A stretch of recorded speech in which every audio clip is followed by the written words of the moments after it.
UCB Investment presents Investment Insights.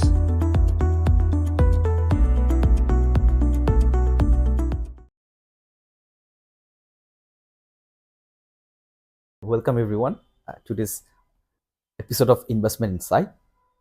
আসলে বহুল প্রতীক্ষিত একটা রুলসের জন্য সবাই অপেক্ষা করছিলাম। ইনভেস্টর থেকে শুরু করে ইস্যুয়ার এবং মার্কেট ইন্টারমিডিয়েটস আছেন যারা সবাই, সেটা হচ্ছে BSEC public offer of equity security rules 2025।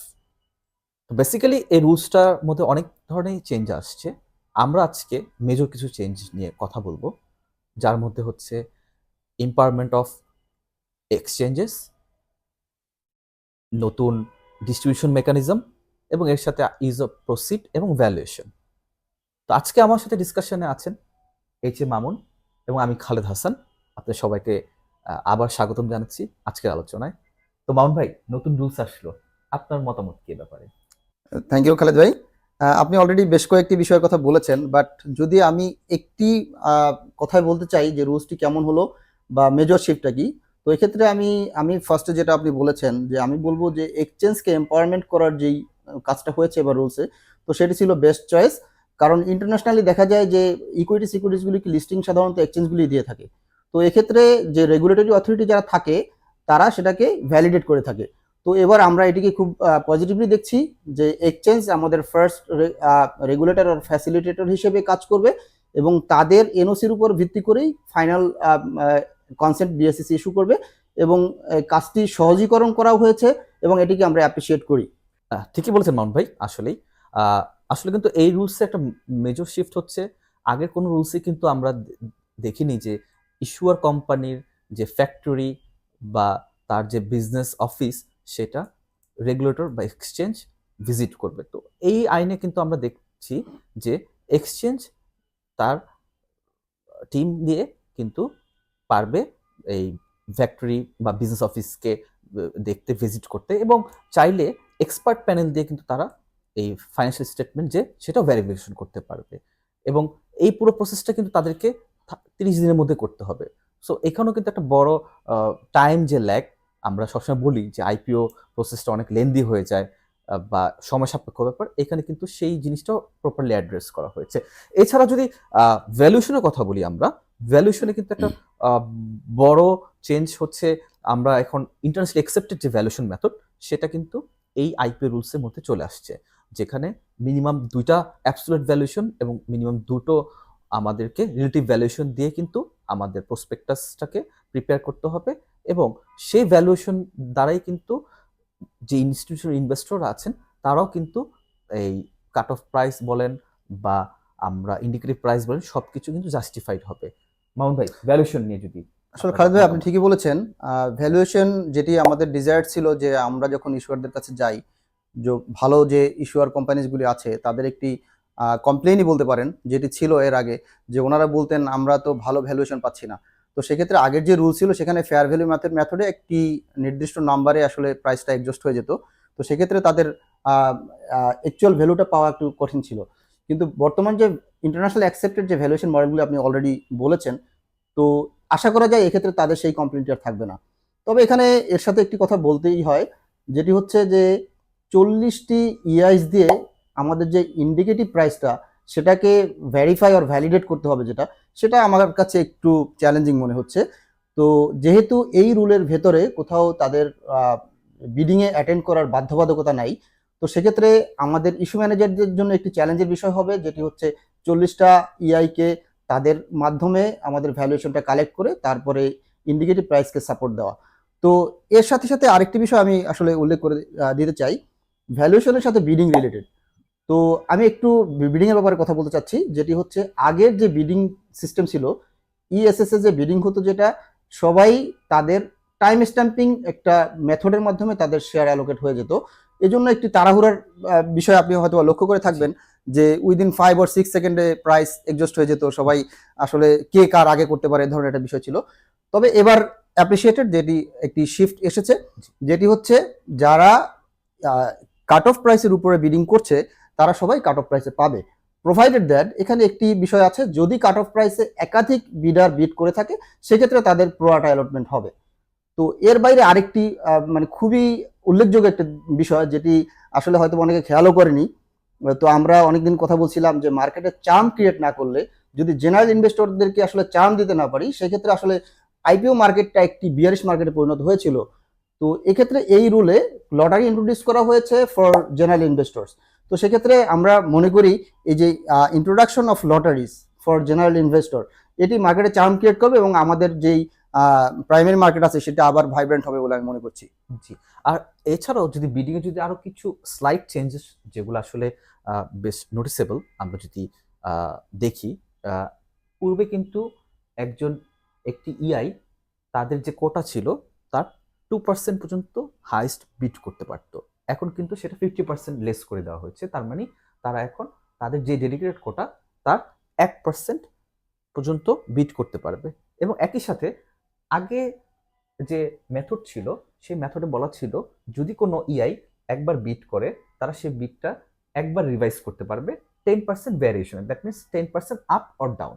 But সেটাকে এখন 5% ভ্যারিয়েশনে নিয়ে আসা হয়েছে। এখন যেহেতু আমরা বিডিং এবং ভ্যালুয়েশন নিয়ে কথা বললাম, আসেন আমরা একটু আলোচনা করি আমাদের ডিস্ট্রিবিউশন মেকানিজম নিয়ে, যে এই রুলসে আসলে নতুন কি ইন্ট্রোডিউস করা হলো। প্রথমত যদি বলি আমরা, একটা মেজর শিফট হচ্ছে মিউচুয়াল ফান্ডকে এলিজিবল ইনভেস্টর কোটা থেকে সরিয়ে মিউচুয়াল ফান্ডের জন্য আলাদা ডেডিকেট কোটা করা হয়েছে, that is 10% for mutual fund in both fixed price এবং বুক বিল্ডিং মেথডে।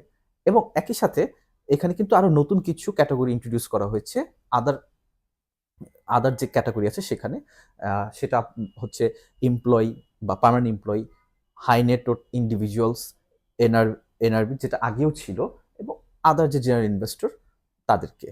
তো মাউন্ট ভাই, আপনার কাছে কি মনে হচ্ছে এই যে নতুন যে মেকানিজমটা আসলে ডিস্ট্রিবিউশন মেকানিজমটা, এটাকে কি আইপিও যে আমাদের সামনে হবে সেই আইপিও গুলোকে আরো বেশি ভেলোসিটি বাড়বে, এবং মিউচুয়াল ফান্ডকে যে ডেডিকেটেড যে কোটাটা দেওয়া হলো এতে কি মার্কেট বেনিফিটেড হবে?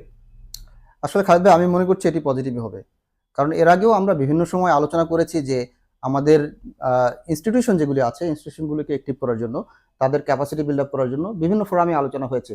কিন্তু এখানে আসলে আমরা ডিফারেন্ট টাইমে ডিফারেন্ট মার্কেট শিফট করেছি। কখনো ইলিজিবল ইনভেস্টরদেরকে কখনো শেয়ার বেশি দিয়েছি, কখনো আবার জেনারেল ইনভেস্টরদেরকে বেশি দিয়েছি। বাট আমার মনে হচ্ছে এবারে যে ডিস্ট্রিবিউশন মেকানিজমটা হয়েছে, আসলে আমার মনে হয় এটি মার্কেটকে স্ট্রেনথেন করবে। বিকজ আপনি দেখেন, আমাদের মিউচুয়াল ফান্ড সেক্টরকে স্ট্রং করা অবশ্যই দরকার। কারণ আপনি জানেন যে ইন্টারন্যাশনালি, ইভেন আমাদের পাশের দেশ ভারতেও দেখা যাচ্ছে যে মিউচুয়াল ফান্ড সেক্টরটা অনেক স্ট্রং। কিন্তু আমাদের যদিও এই মুহূর্তে মিউচুয়াল ফান্ড একটি মিডিয়াম স্টেজে রয়েছে, কিন্তু তাকে আরো স্ট্রং করা সম্ভব। তো বিএসসিসির এই রুলটিতে তাদের জন্য 10% আলাদা কোটা রেখেছে, যেটি আবার এখানে তাদের অপশন রেখেছে যে যদি আফটার 5 ইয়ার্স এটাকে 15% পর্যন্ত বাড়ানোর জন্য। তো আমি মনে করি যে জেনারেল ইনভেস্টরদের মিউচুয়াল ফান্ডের মাধ্যমে মার্কেটে ইনভেস্ট করা উচিত, এবং যদি মিউচুয়াল ফান্ড সেক্টর স্ট্রং হয় সেক্ষেত্রে মার্কেটও বেনিফিশিয়াল হবে বলে আমি মনে করছি। তো এর বাইরে আমি আরেকটি কথা বলতে চাচ্ছি। খালেদ ভাই, আপনি প্রথমে শুরুতেই বলেছিলেন যে ইউজ অফ প্রসিডের ব্যাপারে। আসলে আমরা যখন ইস্যুয়ারদের কাছে যাই তখন ফার্স্ট তাদের ডিজায়ার থাকে যে আমি যে ফান্ড রেজ করবো সেই ফান্ডটা কোথায় ইউজ করতে পারবো। তো সেক্ষেত্রে একটি ভালো শিফট এসেছে। আমি পজিটিভই বলবো। আগের আমাদের পাবলিক ইস্যু রুলস 2015-এ যেটা ছিল 33%, দ্যাট মিনস 1/3 লোন রিপেমেন্ট করা যেত আমার টোটাল প্রসিড থেকে, এবং বাকিটা বিএমআরিতে বা আদার্স কোনো যদি সেক্টর থাকে সেটা করা যেত। কিন্তু এখন এই রুলের চেঞ্জটা যেটা এসেছে সেটি হচ্ছে যে 30% লোন রিপেমেন্ট করা যাবে, প্রোভাইডেড দ্যাট এই লোনটি তার বিএমআরি অথবা কোনো বিজনেস এক্সপানশনে যে লোনটা ইউজ হয়েছে সেই লোনটিকেই আপনার এই ফান্ড থেকে ইউটিলাইজ করা যাবে। এক্স্যাক্টলি। তো মামুন ভাই, এর সাথে কিন্তু আরেকটা বিষয় উল্লেখযোগ্য, এই যে লোনের কথাটা আমরা বলছি সেই লোনটাও কিন্তু পূর্বের কোনো রিশিডিউল অথবা নন পারফর্মিং লোন হতে পারবে না। দ্যাট মিনস এটা একটা এগুলোকে রেগুলার লোন হতে হবে, এবং এই ব্যাপারে কিন্তু ইস্যুয়ার কোম্পানিকে তার ব্যাংক থেকে কিন্তু আলাদা করে সার্টিফিকেশন নিতে হবে বা কনফার্মেশন নিতে হবে যে তার লোনটা কখনো এটা রিশিডিউল হয় না বা নন পারফর্মিং হয় না। তো ওভারঅল যদি আমরা এই রুলসটার দিকে তাকাই, আমরা কিন্তু এখানে একটা মেজর পজিটিভ আউটলুক দেখছি, যেখানে আসলে রেগুলেটর এবং বাকি স্টেক হোল্ডাররা চাচ্ছে যে ভালো মৌলভিত্তিক যে কোম্পানিগুলা তারা আমাদের ক্যাপিটাল মার্কেটে আসুক এবং এই স্ক্রিনিং এবং এই মেরিট বেসিস যে প্রসেস আছে সেটার মাধ্যমে আমরা যাতে ভালো ভালো কোম্পানির স্ক্রিপ্ট মার্কেটে নিয়ে আসতে পারি এবং এটার জন্য কিন্তু আসলে সব স্টেক হোল্ডার যারা আছে সবাই কাজ করতে হবে এবং সেই কাজ করার জন্য কিন্তু আমরা মনে করি যে এই রুলসটা একটা বড় একটা কন্ট্রিবিউশন থাকবে towards the development of our capital market. Mount ভাই, আসলে খালেদ ভাই যদি সত্যি কথা বলি, আসলে এই রুলসটা আমাদের সুযোগ করে দিয়েছে আমাদের ক্যাপাসিটি শো করার। আমরা আসলে in terms of valuation, in terms of good companies যদি আমরা চেষ্টা করি আমরা ভালো কোম্পানি আনতে পারবো।